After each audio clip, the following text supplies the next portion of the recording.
Oppo just launched their newest selfie expert in the F series of smartphones, the Oppo F5. It's time to show you guys what's inside its packaging and give the phone a quick go around before we take it for its full review.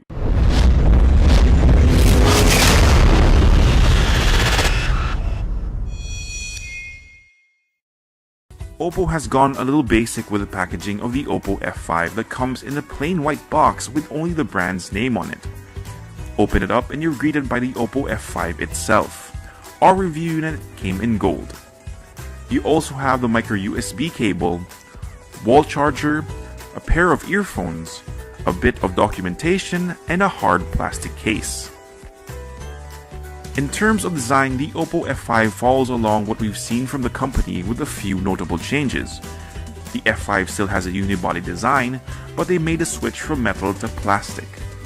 There is, however, a metal-like coating on the back of the phone that still makes it cold to the touch.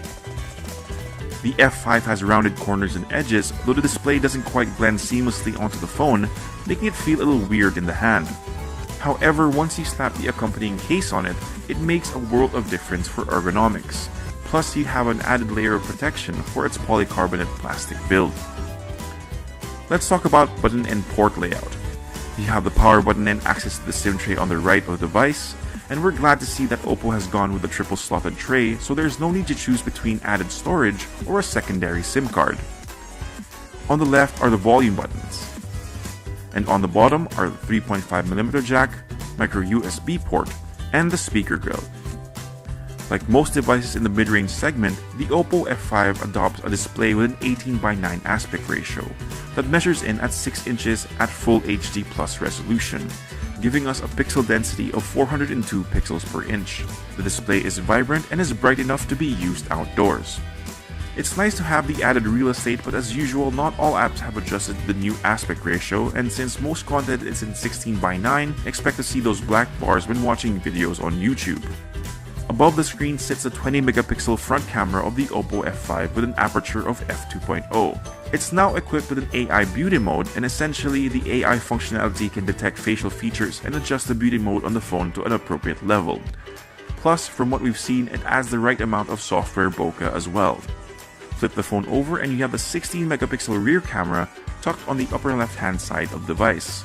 Since Oppo pulls out all the stops for its front camera, you have very little bells and whistles here, but it does have an aperture of f1.8 that should help you get decent snaps as well.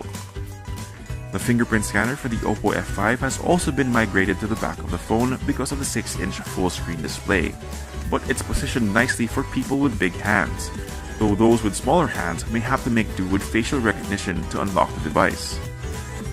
Under the hood of the Oppo F5 is a Mediatek MT6763 octa-core processor that clocks in at 2.5 GHz.